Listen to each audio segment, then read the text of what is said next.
Hey, 64. I'm here to try out for the new show that you're putting on. New show? What are you talking about? You know. Well, what do you got? This.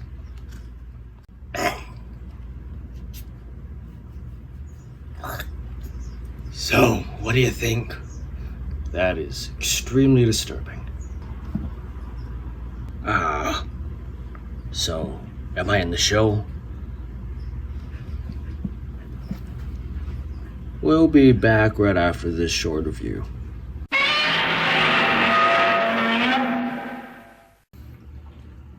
How's it, Godzilla fans, Kaiju fans, collectors, and general people of YouTube? This is Chanzilla1964 coming back with another figure review. Now, today it will be a figure review / showcase again, and since this is my second time recording and it is getting very late and I have work tomorrow, I'm gonna make this a very quick review with a lot of cuts to the video. So, prepare for some whiplash. Also, I know what you're wondering.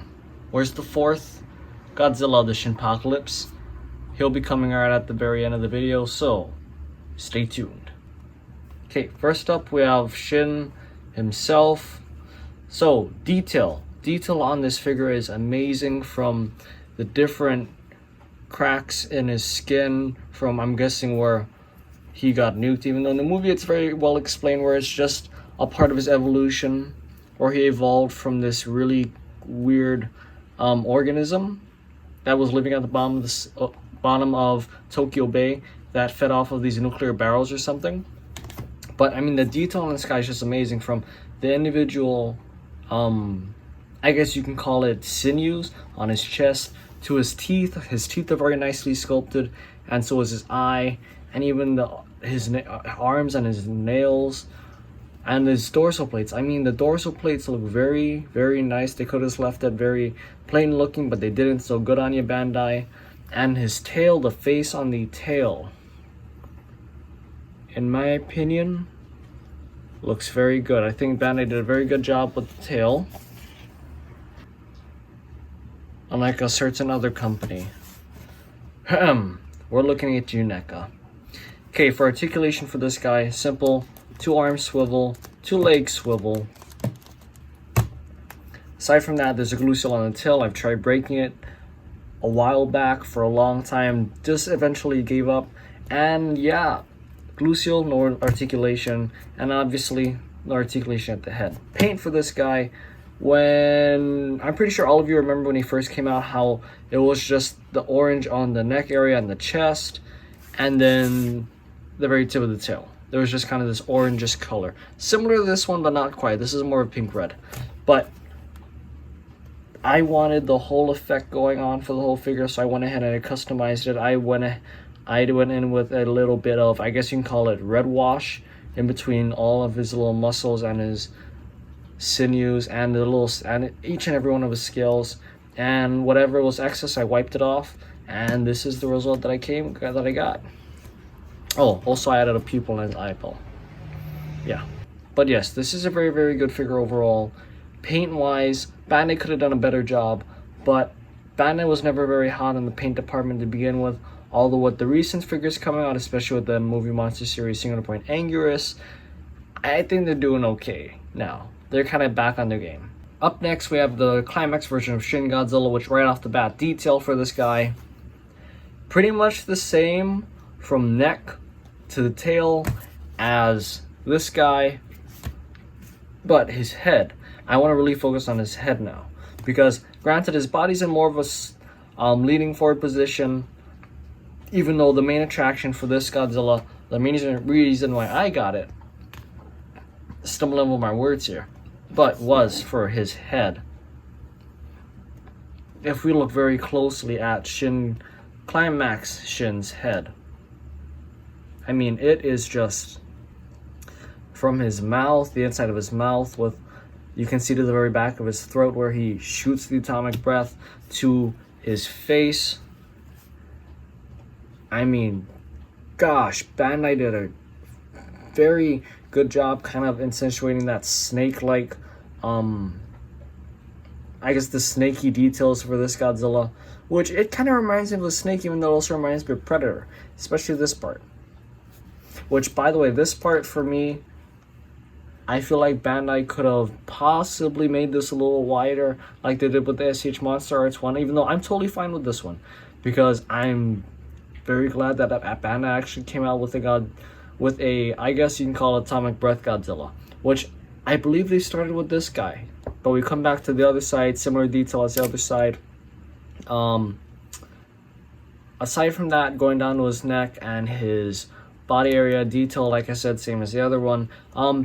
On the paint for this guy, I feel like for movie accuracy, the paint could have been better, especially seeing the heavy paint version of this guy, because from what I recall, this is the Godzilla Store exclusive version, whereas there was a heavy paint version of this guy that came out either after or before this guy.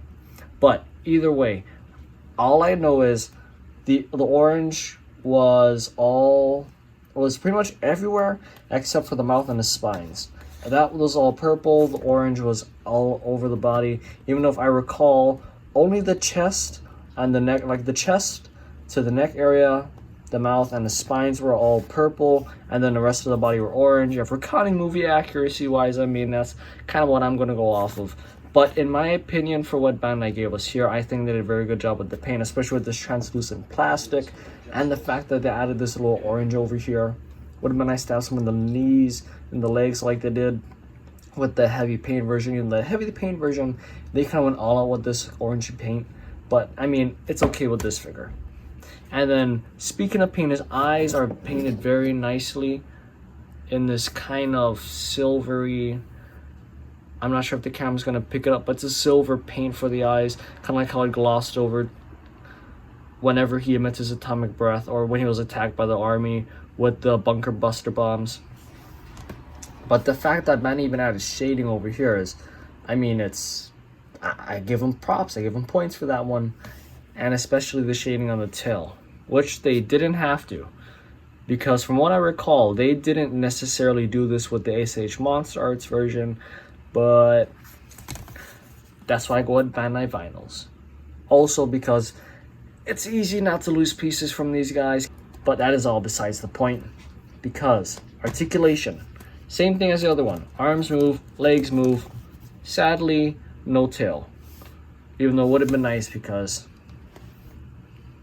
I mean, laser show. You know what I mean. Overall, though, this is an amazing figure for what we get with this guy. From the mouth, from the detail, on the head to the paint. I mean, this is my favorite out of the three of them. I gotta admit it. My favorite.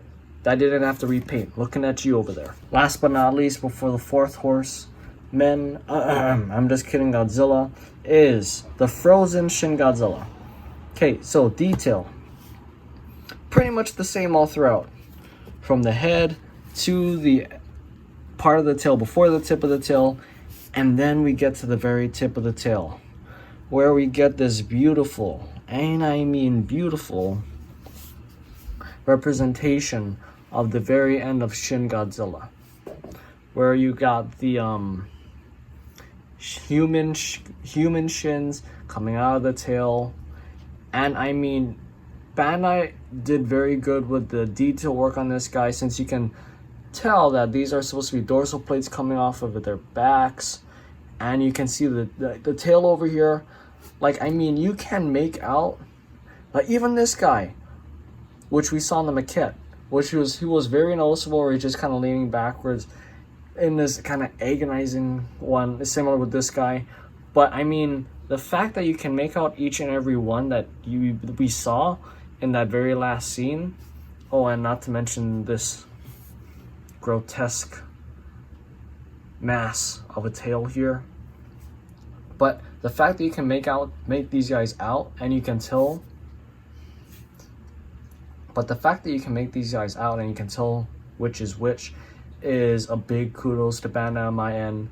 Now, the paint department, they were not painted this nice with the little reds here and there. All the red was me.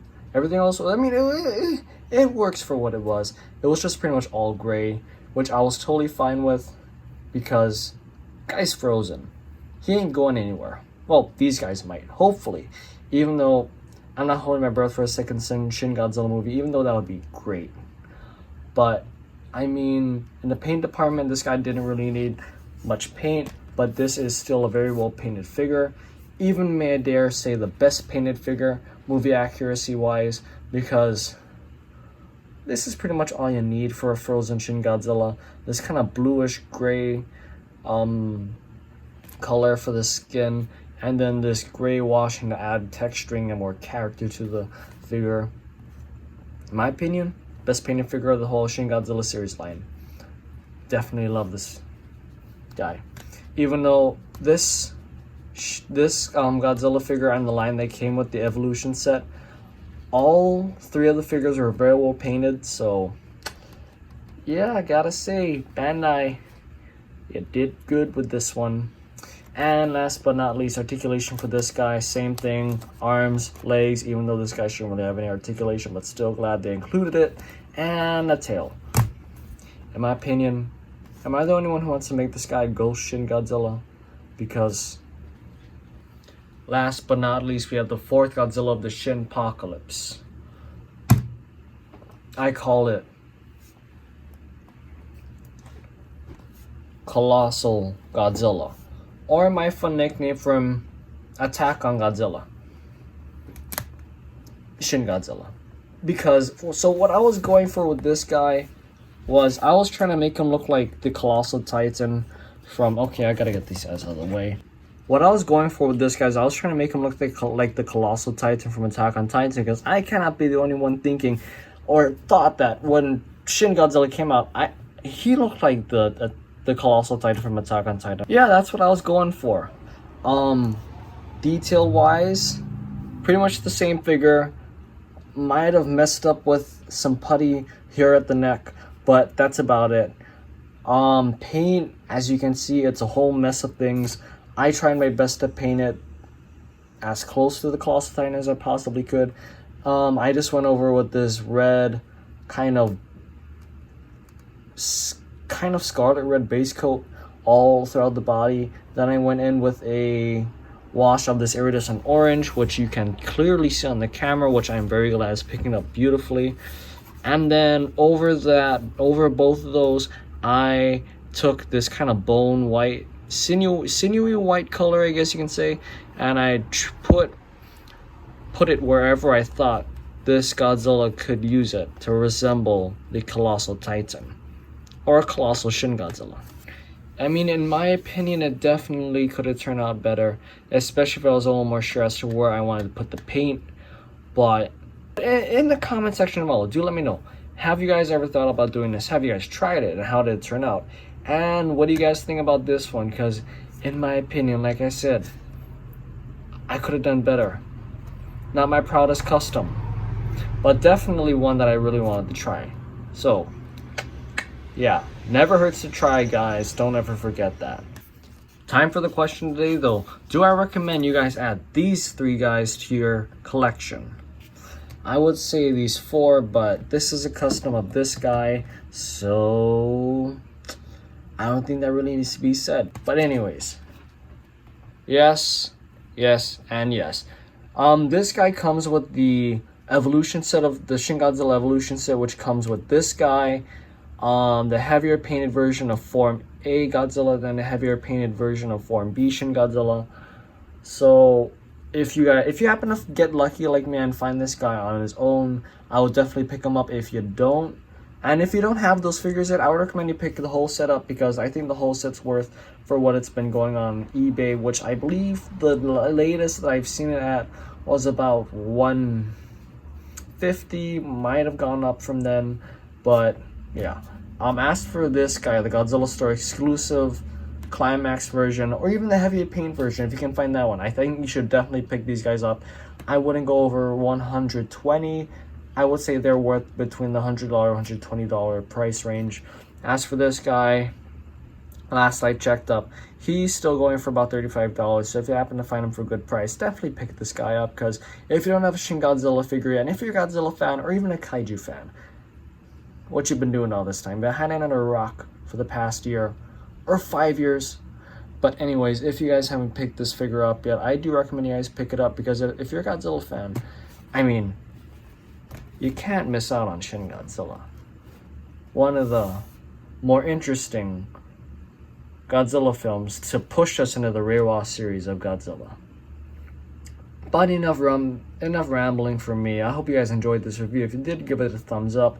If you guys like what you see, subscribe, and do not forget to leave a comment. It really helps out the channel if you do leave a comment, which is very much appreciated from me and 1964, who you'll see at the very end of this video.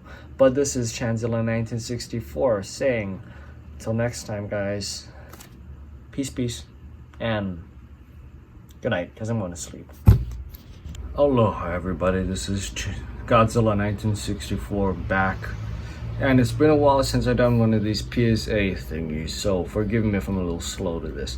But what Chanzilla wanted me to tell you guys is that we're going to be doing a brand new sort of show, I guess, on the channel. It will not be a figure review. It'll be more along the line of the skits, but possibly a way longer skit, more like an episode long skit. So do stay tuned for that, because we have big plans, and I mean big plans, coming up for this channel in the near future, at the latest possibly late next month. So do stay tuned. But this has been Godzilla 1964 saying bye.